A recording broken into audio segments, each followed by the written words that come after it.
ਸ਼੍ਰੋਮਣੀ ਗੁਰਦੁਆਰਾ ਪ੍ਰਬੰਧਕ committee ਦਾ ਅੱਜ ਦਾ ਇਹ ਵਿਸ਼ੇਸ਼ ਇਕੱਠ ਅਜਲਾਸ ਨਹੀਂ ਸੀਗਾ, ਇਹ ਇਕੱਤਰਤਾ ਸੀ। ਅਜਲਾਸ ਵੀ ਅਸੀਂ ਸੱਦ ਸਕਦੇ, ਉਹਦੇ 'ਚ ਕੋਈ ਕਾਨੂੰਨੀ ਹੈ ਨਹੀਂ ਕੋਈ, ਪਰ ਇਹ ਇਕੱਤਰਤਾ ਜਿਹੜੀ ਅੱਜ ਚੇਚੇ ਤੌਰ ਤੇ ਸੱਦੀ ਗਈ ਸੀ, ਉਹਦੇ ਮੁੱਖ ਤੌਰ ਤੇ ਤਿੰਨ ਚਾਰ ਵੱਡੇ ਕਾਰਨ ਸੀ, ਜਿਨ੍ਹਾਂ 'ਚ ਸਭ ਤੋਂ ਵੱਡਾ ਕਾਰਨ ਸੀ ਕਿ ਸ਼੍ਰੀ ਅਕਾਲ ਤਖਤ ਸਾਹਿਬ ਵੱਲੋਂ ਦਿੱਤੀ ਨਿਰਦੇਸ਼ ਤੇ ਬੰਦੀ ਸਿੰਘਾਂ ਦੀ ਰਿਹਾਈ ਲਈ ਯਤਨ ਸ਼੍ਰੋਮਣੀ ਗੁਰਦੁਆਰਾ ਪ੍ਰਬੰਧਕ ਕਮੇਟੀ ਨੂੰ ਕਰਨ ਵਾਸਤੇ ਕਿਹਾ ਸੀ, ਔਰ ਉਹਦੇ ਸੰਦਰਭ ਦੇ ਵਿੱਚ ਅਸੀਂ ਇੱਕ ਮੀਟਿੰਗ ਵੀ ਸੱਦੀ। ਉਸ ਮੀਟਿੰਗ ਦੇ ਵਿੱਚ ਇੱਕ ਕਮੇਟੀ ਵੀ ਬਣਾਈ ਗਈ, ਪਰ ਮੈਂ ਉਹਨਾਂ ਬਾਰੇ ਤਾਂ ਕੁਝ ਨਹੀਂ ਕਹਿ ਸਕਦਾ, ਪਰ ਉਹ ਕੁਝ ਕਾਰਨਾਂ ਕਰਕੇ ਉਹ ਜਿਹੜੀ ਆ, ਇੱਕ ਨੇ ਜਵਾਬ ਦਿੱਤਾ, ਦੂਏ ਨੇ ਜਵਾਬ ਦਿੱਤਾ, ਤੀਏ ਨੇ ਜਵਾਬ ਦਿੱਤਾ। ਫਿਰ ਉਹ ਮੈਨੂੰ ਲੱਗਾ ਵੀ ਇਹ ਜਿਹੜੀ ਅਸੀਂ ਕਮੇਟੀ ਬਣਾਈ ਆ, ਜਿਹਦੀ ਇੱਕ ਮੀਟਿੰਗ ਤੋਂ ਬਾਅਦ ਇਹ ਆਪਣੀ ਇੱਥੇ ਤੱਕ ਡੈਡਲੌਕ ਲੱਗ ਗਿਆ। ਇੱਕ ਤਾਂ ਹੁੰਦਾ ਕੋਈ ਸੁਝਾਅ ਦੇਣਾ, ਇੱਕ ਹੁੰਦਾ ਡੈਡਲੌਕ ਲਾਉਣਾ। ਉਹ ਫਿਰ ਡੈਡਲੌਕ ਲਾ ਦਿੱਤਾ, ਜਿਹਦੇ ਨਾਲ ਸਾਨੂੰ ਸ਼੍ਰੋਮਣੀ ਗੁਰਦੁਆਰਾ ਪ੍ਰਬੰਧਕ ਕਮੇਟੀ ਨੂੰ ਇੱਕ ਨਵਾਂ ਰਾਹ ਅਖਤਿਆਰ ਕਰਨਾ ਪਿਆ। 20 ਮਈ 2022 ਨੂੰ ਪ੍ਰਧਾਨ ਮੰਤਰੀ ਸਾਹਿਬ ਜੀ ਨੂੰ ਚਿੱਠੀ ਲਿਖੀ ਸੀ, ਜਿਹਦੇ ਵਿੱਚ ਉਹਨਾਂ ਤੋਂ ਸਮਾਂ ਮੰਗਿਆ, ਤੇ ਸਾਨੂੰ ਉੱਥੇ ਦੇ ਆਫਿਸ ਵੱਲੋਂ ਇਹ ਵੀ ਆ ਗਿਆ ਸੀ ਮੈਸੇਜ, ਜਵਾਨੀ ਆਇਆ ਵੀ ਸਾਡੀ ਜਿਹੜੀ ਤੁਹਾਡੀ ਰਿਪਰੈਜ਼ੈਂਟੇਸ਼ਨ ਸੀ ਉਹ ਪ੍ਰਧਾਨ ਮੰਤਰੀ ਸਾਹਿਬ ਦੇ ਘਰ ਪਹੁੰਚ ਗਈ ਆ, ਉਹ ਹੁਣ ਤੁਹਾਨੂੰ ਸੱਦਣਗੇ। ਪਰ 2-3 ਰਿਮਾਈਂਡਰ ਦੇਣ ਦੇ ਬਾਵਜੂਦ ਵੀ ਉਹਦਾ ਸਾਨੂੰ ਕੋਈ ਜਵਾਬ ਨਹੀਂ ਮਿਲਿਆ। ਉਸ ਤੋਂ ਬਾਅਦ ਅਸੀਂ 24 ਮਈ ਨੂੰ ਆਨਰੇਬਲ ਹੋਮ ਮਿਨਿਸਟਰ ਸਾਹਿਬ ਨੂੰ ਲਿਖੀ ਇੱਕ ਚਿੱਠੀ, ਨਾਲ ਅਸੀਂ ਚੀਫ ਮਿਨਿਸਟਰ ਦਿੱਲੀ ਤੇ ਚੀਫ ਮਿਨਿਸਟਰ ਕਰਨਾਟਕਾ ਨੂੰ ਵੀ ਚਿੱਠੀ ਲਿਖੀ, ਪਰ ਉਹਨਾਂ ਨੇ ਵੀ ਕੋਈ ਇਸ ਗੱਲ ਤੇ ਗੌਰ ਨਹੀਂ ਕੀਤਾ। ਸੋ ਸ਼੍ਰੋਮਣੀ ਗੁਰਦੁਆਰਾ ਪ੍ਰਬੰਧਕ ਕਮੇਟੀ ਕੋਲ ਫਿਰ ਕੋਈ ਰਾਸਤਾ ਨਹੀਂ ਸੀ। ਫਿਰ ਅਸੀਂ ਇੱਕ ਮੀਟਿੰਗ ਕਰਕੇ ਪਿਛਲੇ ਦਿਨੀ ਅਸੀਂ ਇੱਕ ਪ੍ਰੋਗਰਾਮ ਦਿੱਤਾ 13 ਅਗਸਤ ਨੂੰ ਕਿ ਕਾਲੀਆਂ ਦਸਤਾਰਾਂ ਸਜਾ ਕੇ, ਕਾਲੇ ਝੰਡੇ ਲਾ ਕੇ ਆਪਣਾ ਰੋਸ ਪ੍ਰਦਰਸ਼ਨ ਕੀਤਾ ਜਾਵੇ, ਕਿਉਂਕਿ ਡੈਮੋਕ੍ਰੇਸੀ ਦੇ ਵਿੱਚ ਹਰ ਇੱਕ ਬੰਦੇ ਨੂੰ ਹੱਕ ਆ ਆਪਣੇ ਹੱਕ ਲਈ, ਆਪਣੇ ਨਿਆਂ ਲਈ ਉਹ ਜੂਝ ਸਕਦਾ। ਉਹ ਅਸੀਂ ਯਤਨ ਕੀਤਾ, ਜਿੱਥੇ ਡਿਸਟ੍ਰਿਕਟ ਹੈੱਡਕੁਆਟਰ ਦੇ ਵਿੱਚ ਸਾਰਿਆਂ ਨੇ ਬੜੇ ਚਾਅ ਨਾਲ, ਸ਼੍ਰੋਮਣੀ ਗੁਰਦੁਆਰਾ ਪ੍ਰਬੰਧਕ ਕਮੇਟੀ ਦੇ ਮੈਂਬਰ ਸਾਹਿਬਾਨ ਤੇ ਸਮੁੱਚੇ ਪ੍ਰਬੰਧ ਨੇ, ਉਹ ਬੜੇ ਬਾਖੂਬੀ ਸਾਰੇ ਡਿਸਟ੍ਰਿਕਟ ਐਡਮਿਨਿਸਟ੍ਰੇਸ਼ਨ ਤੇ ਸਾਰੇ ਉਹ ਅਸੀਂ ਮੈਮੋਰੈਂਡਮ ਰੂਪ ਦੇ ਵਿੱਚ ਪ੍ਰਧਾਨ ਮੰਤਰੀ ਸਾਹਿਬ ਨੂੰ ਭੇਜੀ। ਪਰ ਉਹਦੇ ਬਾਵਜੂਦ ਵੀ ਫਿਰ ਸਾਨੂੰ ਕੋਈ ਜਵਾਬ ਨਹੀਂ ਮਿਲਿਆ। ਹੁਣ ਕੋਈ ਚਾਰਾਜੋਰੀ ਨਹੀਂ ਸੀ ਰਹਿ ਗਈ। ਫਿਰ ਮੈਂ ਜਾਤੀ ਤੌਰ ਤੇ ਸਾਰੇ ਸ਼੍ਰੋਮਣੀ ਕਮੇਟੀ ਮੈਂਬਰ ਸਾਹਿਬਾਨਾਂ ਦੇ ਜ਼ਿਲ੍ਹਿਆਂ ਦੇ ਵਿੱਚ ਜਾ ਕੇ ਉਹਨਾਂ ਕੋਲੋਂ ਸਾਰੀਆਂ ਰਾਇਆਂ ਉਹਨਾਂ ਦੀਆਂ ਇਕੱਠੀਆਂ ਕੀਤੀਆਂ।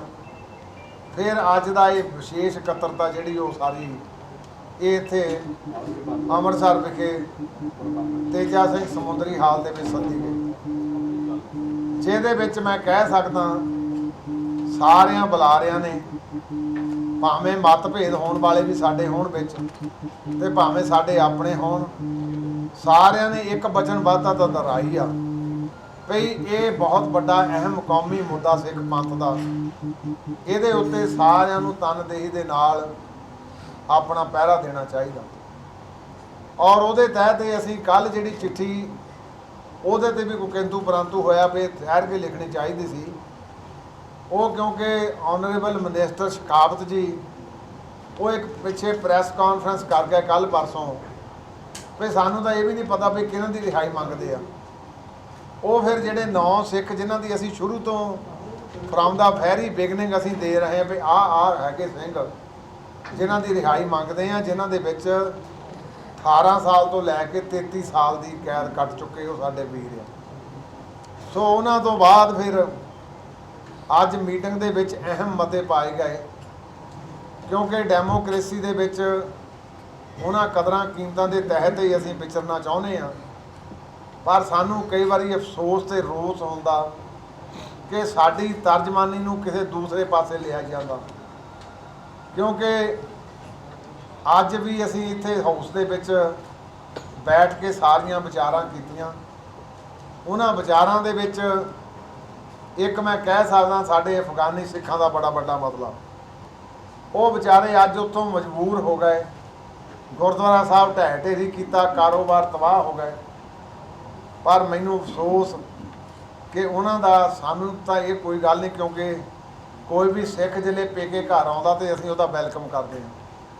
श्रोमणी गुरुद्वारा प्रबंधक कमेटी वालों उन्हां दे किराए रखे गए और अज वो दिल्ली आके रह रहे हैं, तो हुण भी वो कह रहे हैं भी साडा रैण बसेरा भी किया जाए। चलो श्रोमणी गुरुद्वारा प्रबंधक कमेटी वो भी करूगी, पर देश के इस समुचे प्रबंध नूं भी चाहिदा भी जे कोई उजड़ पुजड़ के आया तो उन्होंने वीजे तो दिते आ, पर उसकी कोई हितां की राखी भी करिए।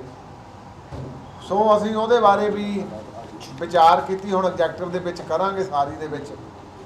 और अज दे विच जिहड़े 4 मते चेचे तौर पर पास होए आ, ਉਹਦੇ ਵਿੱਚ ਆਉਂਦੇ ਦਿਨਾਂ ਦੇ ਵਿੱਚ ਸ਼੍ਰੋਮਣੀ ਗੁਰਦੁਆਰਾ ਪ੍ਰਬੰਧਕ ਕਮੇਟੀ ਸਮੁੱਚੇ ਤੌਰ ਤੇ ਰਿਟਾਇਰਡ ਸਿੱਖ ਜੱਜਸ, ਸਾਡੇ ਸਿੱਖ ਬੁੱਧੀਜੀਵੀ ਤੇ ਸਿੱਖ ਵਿਦਵਾਨ ਵਕੀਲ, ਉਹਨਾਂ ਸਾਰਿਆਂ ਦੀ ਇੱਕ ਇਕੱਤਰਤਾ ਸੱਦੀ ਜਾਊਗੀ, ਜਿਨ੍ਹਾਂ ਕੋਲੋਂ ਰਾਏ ਲਈ ਜਾਊਗੀ ਕਿ ਆਪਾਂ ਇਹਨਾਂ ਦੇ ਵਿੱਚ ਹੋਰ ਕੀ ਰੋਕਥਾਮ ਕਰ ਸਕਦੇ ਹਾਂ।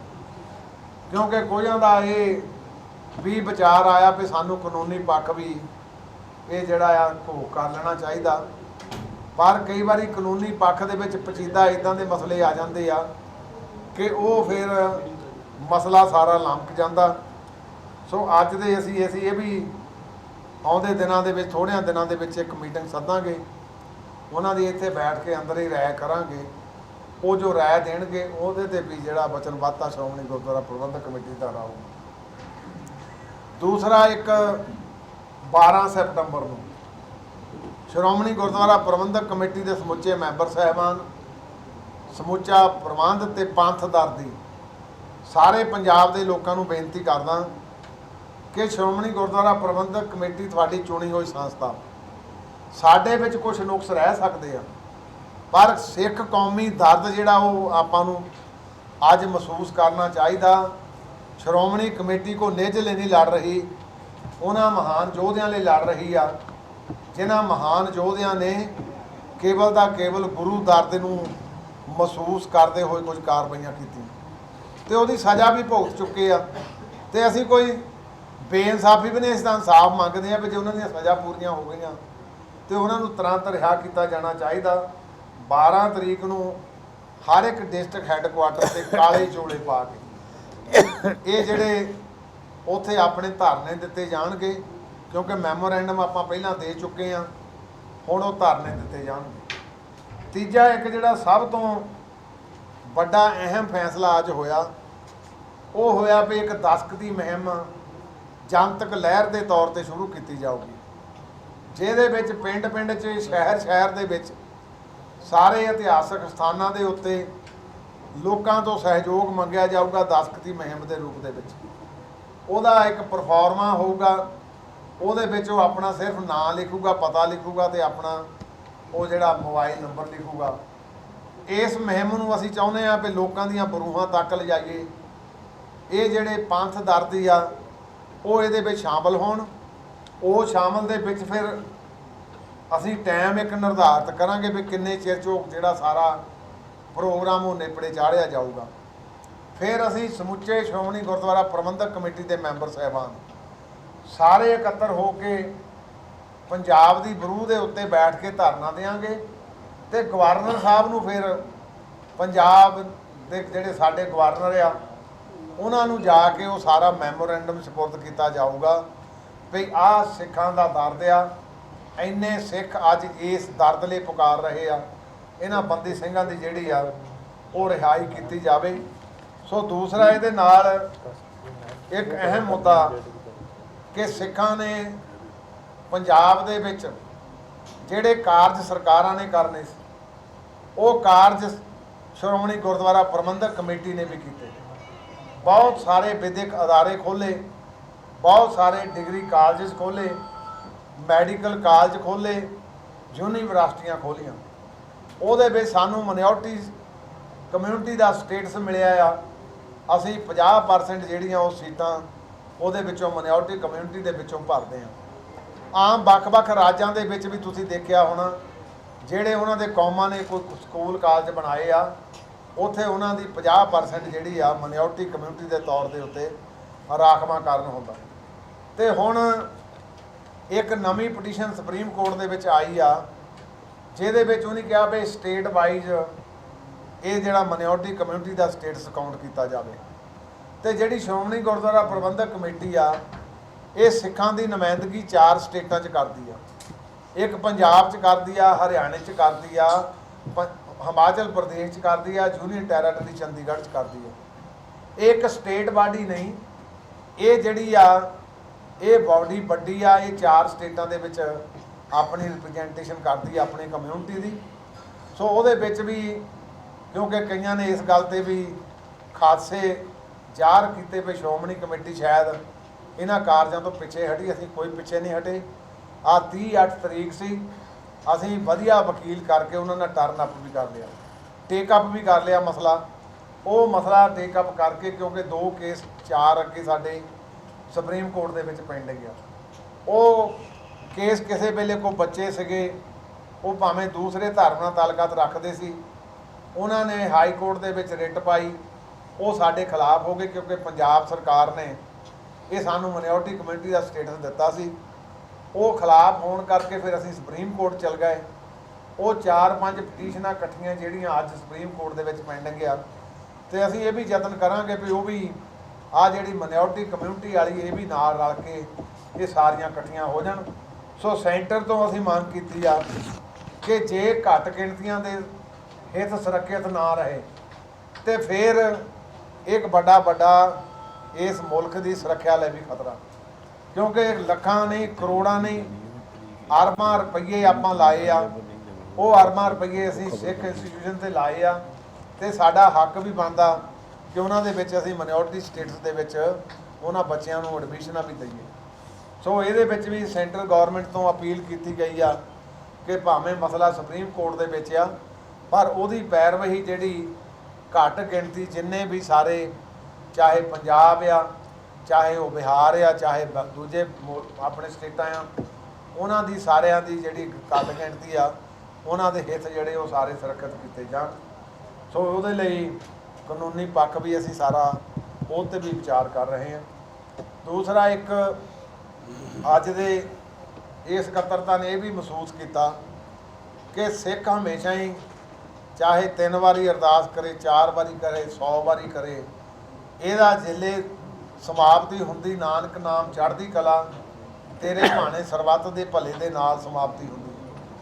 ਤੇ ਇਹ ਸਿੱਖ ਕਦੇ ਵੀ ਕਿਸੇ ਵੀ ਧਰਮ 'ਤੇ ਕੋਈ ਹਮਲਾ ਹੋਵੇ, ਕਿਸੇ ਦੇ ਧਾਰਮਿਕ ਤੌਰ 'ਤੇ ਭਾਵਨਾਵਾਂ 'ਤੇ ਹਮਲਾ ਹੋਵੇ, ਸਿੱਖ ਹਮੇਸ਼ਾ ਉਹਨਾਂ ਦੇ ਉੱਤੇ ਵੀ ਪਹਿਰਾ ਦਿੰਦੇ ਆ, ਪਰ ਬਸ਼ਰਤੇ ਕਿ ਉਹ ਧਰਮ ਵੀ ਦੂਸਰੇ ਧਰਮਾਂ ਦਾ ਸਤਿਕਾਰ ਕਰਨ। ਇੱਥੇ ਕੋਈ ਮੈਨੂੰ ਐਵੇਂ ਮਹਿਸੂਸ ਹੁੰਦਾ, ਸਾਰੇ ਹਾਊਸ ਨੂੰ ਵੀ ਮਹਿਸੂਸ ਹੋਇਆ ਵੀ ਇਹੋ ਜਿਹੇ ਕਾਰਜ ਕਈ ਵਾਰੀ ਨਫ਼ਰਤ ਭਰੀਆਂ ਗੱਲਾਂ ਕਰ ਜਾਂਦੇ ਆ, ਜਿਲੇ ਕਿਸੇ ਦੀਆਂ ਧਾਰਮਿਕ ਭਾਵਨਾਵਾਂ ਨੂੰ ਠੇਸ ਪਹੁੰਚਦੀ ਆ, ਉਹਦੇ ਨਾਲ ਫਿਰ ਨਫ਼ਰਤ ਫੈਲਦੀ ਆ। ਸਿੱਖ ਕਦੇ ਨਫ਼ਰਤ ਦੇ ਵਿੱਚ ਯਕੀਨ ਨਹੀਂ ਰੱਖਦਾ। ਸੋ ਇਸ ਕਰਕੇ ਲੋਕਾਂ ਨੂੰ ਇਹ ਵੀ ਬੇਨਤੀ ਕਰਦੀ ਆ ਕਿ ਭਾਵਨਾਵਾਂ ਨਾਲ ਖਿਲਵਾੜ ਨਾ ਕਰੀਏ। ਇੱਥੇ ਪੰਜਾਬ ਦਾ ਜਿਹੜਾ ਇਹ ਸੂਬਾ, ਕਿਉਂਕਿ ਸਰਹੱਦੀ ਸੂਬਾ, ਇੱਥੇ ਲੰਬੇ ਅਰਸੇ ਤੋਂ ਬਾਅਦ ਆ ਸਾਨੂੰ ਸਮਾਂ ਪ੍ਰਾਪਤ ਹੋਇਆ। ਸੋ ਇਹਦੇ ਵਿੱਚ ਵੀ ਅਸੀਂ ਉਹਨਾਂ ਵੀਰਾਂ ਨੂੰ ਵੀ ਬੇਨਤੀ ਕਰਦੇ ਹਾਂ ਕਿ ਧਰਮ ਦੇ ਵਿੱਚ ਇੱਕ ਦੂਸਰੇ ਦੇ ਦਖਲਅੰਦਾਜ਼ੀ ਨਾ ਕੀਤੀ ਜਾਵੇ, ਤੇ ਉਹਨਾਂ ਵੀਰਾਂ ਨੂੰ ਵੀ ਜਿਹੜੇ ਕੋਈ ਇਹੋ ਜਿਹੀਆਂ ਘਿਨਾਉਣੀਆਂ ਹਰਕਤਾਂ ਕਰਕੇ ਧਾਰਮਿਕ ਭਾਵਨਾਵਾਂ ਨੂੰ ਸੱਟ ਮਾਰਦੇ ਆ, ਤੇ ਉਹ ਜਿਹੜੀਆਂ ਉਹ ਗਤੀਵਿਧੀਆਂ ਕਰਕੇ ਇੱਕ ਪਿਛਲਾ ਮਾਹੌਲ ਜਿਹੜਾ ਖੌੜਾ ਹੋਇਆ ਸੀ ਉਹਦੀ ਮੁੜ ਕੇ ਤਰਜਮਾਨੀ ਨਾ ਕਰਨ। ਸੋ ਇੰਨੇ ਕੁ ਸਾਡੇ ਅੱਜ ਦੇ ਸਾਰੇ ਮਤੇ ਸੀਗੇ। ਸੋ ਗੁਰੂ ਸਾਹਿਬ ਕਿਰਪਾ ਕਰਨ, ਇਹ 12 ਤਰੀਕ ਤੋਂ ਸ਼ੁਰੂ ਹੋ ਜਾਣੇ ਆ। ਫਿਰ ਇਹ ਤੋਂ ਬਾਅਦ ਵੀ ਅਸੀਂ ਇੱਕ ਰੱਖਿਆ, ਉਹ ਹਾਲੇ ਅਸੀਂ ਰਿਜ਼ਰਵ ਰੱਖਿਆ ਵੀ ਅਗਲਾ ਕਾਰਿਆਕਰਮ ਫਿਰ ਕੀ ਕਰਨਾ ਆ। ਪਰ ਮੈਂ ਸ਼੍ਰੀ ਨਰਿੰਦਰ ਭਾਈ Modi ji, honourable prime minister of India, ਉਹਨਾਂ ਨੂੰ ਸਿਨੇਮਰ ਬੇਨਤੀ ਕਰਦਾ ਕਿ ਸ਼੍ਰੋਮਣੀ ਗੁਰਦੁਆਰਾ ਪ੍ਰਬੰਧਕ ਕਮੇਟੀ ਸਿਰਮੌਰ ਸਿੱਖਾਂ ਦੀ ਜਥੇਬੰਦੀ ਹੈ। ਮੇਰੇ ਵਰਗੇ ਕਈ ਵਾਰੀ ਕਮਜ਼ੋਰ ਪ੍ਰਧਾਨ ਹੋ ਸਕਦੇ ਆ, ਪਰ ਸਮਾਂ ਜ਼ਰੂਰ ਦੇਣਾ ਚਾਹੀਦਾ। ਇਹ ਕਿਹੜੀ ਮਜਬੂਰੀ ਆ ਕਿ ਸਾਨੂੰ ਸਮਾਂ ਨਹੀਂ ਦਿੱਤਾ ਜਾ ਰਿਹਾ। ਹੁਣ ਫਿਰ ਕੱਲ ਚਿੱਠੀ ਲਿਖੀ ਆ ਤਾਂ ਕਿ ਸਾਨੂੰ ਇੱਕ ਵਾਰੀ ਸੁਣੋ ਤਾਂ ਸਹੀ, ਅਸੀਂ ਆਪਣਾ ਕੇਸ ਤਾਂ ਜਾ ਕੇ ਤੁਹਾਡੇ ਕੋਲ ਪਲੀਡ ਕਰੀਏ ਤਾਂ ਕਿ ਸਾਨੂੰ ਜਦੋਜਹਿਦ ਛੱਡ ਕੇ ਗੱਲਬਾਤ ਰਾਹੀਂ ਸਾਰਾ ਮਸਲਾ ਹੱਲ ਕਰਨਾ ਪਵੇ। ਸੋ ਤੁਹਾਡਾ ਸਾਰਿਆਂ ਦਾ ਤੁਸੀਂ ਆਏ ਆ, ਬਹੁਤ ਬਹੁਤ ਧੰਨਵਾਦ। ਔਰ ਇੱਕ ਅੱਜ ਜਿਹੜਾ ਮਾਹੌਲ ਅੰਦਰਲਾ ਸੀ, ਤੁਸੀਂ ਕਈ ਵਾਰੀ ਮੀਡੀਆ ਵਾਲੇ ਵੀ ਕਈ ਵਾਰੀ ਕਹਿੰਦੇ ਵੀ ਸਾਨੂੰ ਅੰਦਰ ਨਹੀਂ ਜਾਣ ਦਿੱਤਾ, ਕਿਉਂਕਿ ਸਾਡਾ ਪਰਿਵਾਰਕ ਮਸਲਾ ਸੀ ਔਰ ਕੌਮੀ ਮਸਲਾ ਸੀ। ਅੱਜ ਜਿਸ ਬਾਖੂਬੀ ਜਿਸ ਪਿਆਰ ਭਾਵਨਾ ਦੇ ਨਾਲ ਸਾਰੇ ਮੈਂਬਰ ਸਾਹਿਬਾਨ ਨੇ ਸ਼੍ਰੋਮਣੀ ਗੁਰਦੁਆਰਾ ਪ੍ਰਬੰਧਕ ਕਮੇਟੀ ਦੇ ਵਿੱਚ ਆਪਣੀ ਵਚਨਬੱਧਤਾ ਦੁਹਰਾਈ ਆ, ਇਹ ਵੀ ਅੱਜ ਮਿਸਾਲ ਆ। ਜਿੰਨੇ ਮੈਂਬਰ ਸਾਹਿਬਾਨ ਪਹੁੰਚੇ ਉਹਨਾਂ ਨੂੰ ਮੈਂ ਵਧਾਈ ਦਿੰਦਾ। ਉਹਨਾਂ ਦੇ ਜਿਹੜੇ ਵੀ ਵਿਚਾਰ ਰੱਖੇ ਆ, ਯਤਨ ਕਰਾਂਗੇ ਵੀ ਉਹਨਾਂ ਨੂੰ ਬੂਰ ਵੀ ਪਾਇਆ ਜਾਵੇ। ਪ੍ਰਧਾਨ ਜੀ, ਐਸਜੀਪੀਸੀ ਦੇ ਉੱਤੇ ਆਰਪੀ ਸਿੰਘ ਜਿਹੜੇ ਕੇਂਦਰੀ ਮੰਤਰੀ ਨੇ, ਉਹਨਾਂ ਨੇ ਲਗਾਇਆ ਕਿ ਐਸਜੀਪੀਸੀ ਇਹ ਕ੍ਰਿਸਚੀਅਨ ਮਾਮਲੇ ਦੀ ਗੱਲ ਕਰ ਰਿਹਾ ਉਹਨੂੰ ਲੈ ਕੇ ਕਿ ਐਸਜੀਪੀਸੀ ਨੇ ਆਪਣਾ ਫਰਜ਼ ਨਹੀਂ ਨਿਭਾਇਆ, ਸਰਕਾਰ ਨੇ ਆਪਣਾ ਫਰਜ਼ ਨਹੀਂ ਨਿਭਾਇਆ, ਕਿਉਂਕਿ ਜਿਹੜੀ ਤੋੜ-ਫੋੜ ਹੋਈ ਹੈ ਜਾਂ ਧਾਰਮਿਕ ਭਾਵਨਾ ਨੂੰ ਆਮ ਕਰਨ ਦੀ ਕੋਸ਼ਿਸ਼ ਕੀਤੀ ਗਈ ਹੈ। ਨਿਹੰਗ ਸਿੰਘਾਂ ਨੂੰ ਉਹਨਾਂ ਨੇ ਸਹੀ ਠਹਿਰਾਇਆ, ਉਹਨਾਂ ਨੇ ਸਹੀ ਕੀਤਾ, ਲੇਕਿਨ ਇਹਦੇ ਜ਼ਿੰਮੇਵਾਰ ਐਸਜੀਪੀਸੀ ਤੇ ਸਰਕਾਰ ਨੂੰ ਠਹਿਰਾਇਆ। ਤੁਸੀਂ ਕੀ ਕਹਿੰਦੇ? ਨਹੀਂ, ਐਸਜੀਪੀਸੀ ਕੋਈ ਜ਼ਿੰਮੇਵਾਰ ਨਹੀਂ। ਦੇਖੋ, ਹਰ ਇੱਕ ਬੰਦਾ ਆਪਣੇ ਘਰ ਦੀ ਰਾਖੀ ਕਰਦਾ ਆ, ਤੇ ਜੇ ਘਰ 'ਤੇ ਕੋਈ ਹਮਲਾ ਕਰੇ ਤਾਂ ਬੰਦੇ ਨੂੰ ਅਧਿਕਾਰ ਆ ਉਹਦਾ। ਐਸਜੀਪੀਸੀ ਆਪਣੇ ਸਾਰੇ, ਮੈਂ ਪਹਿਲਾਂ ਵੀ ਕਹਿ ਹਟਿਆ, ਅਸੀਂ ਤਾਂ ਸਰਬੱਤ ਦੇ ਭਲੇ 'ਤੇ ਯਕੀਨ ਰੱਖਣ ਵਾਲੇ ਆ। ਇਹ ਲਾ ਐਂਡ ਆਰਡਰ ਸਰਕਾਰਾਂ ਦੇ ਮਸਲੇ ਹੁੰਦੇ ਆ, ਇਹ ਸਰਕਾਰਾਂ ਨੇ ਦੇਖਣਾ ਹੁੰਦਾ ਵੀ ਕੋਈ ਕਾਨੂੰਨ ਭੰਗ ਹੁੰਦਾ ਤੇ ਉਹਨਾਂ ਦੀ ਤਾਂ ਕਹਿ ਸਕਦੇ। ਸ਼੍ਰੋਮਣੀ ਕਮੇਟੀ ਦਾ ਇੱਕ ਲਾ ਬਾਈਂਡਿੰਗ ਫੋਰਸ ਨੇਗੀ, ਇੱਕ ਧਾਰਮਿਕ ਸੰਸਥਾ ਆ ਜਿਹੜੇ ਕੇਵਲ ਦਾ ਕੇਵਲ ਧਾਰਮਿਕ ਦੇ ਤੌਰ ਦੇ ਉੱਤੇ ਜਿੱਥੇ ਸਿੱਖ ਪੰਥ ਦਾ ਇਹ ਰਿਪਰੈਜ਼ੈਂਟੇਸ਼ਨ ਕਰਦੀ ਹੈ, ਉੱਥੇ ਲੋਕਾਂ ਦੇ ਵੀ ਨਾਲ ਪਿਆਰ ਤੇ ਸਤਿਕਾਰ ਹੀ ਬਾਕੀ ਧਰਮਾਂ ਦਾ ਵੀ ਉਹਨੇ ਕਰਦੀ।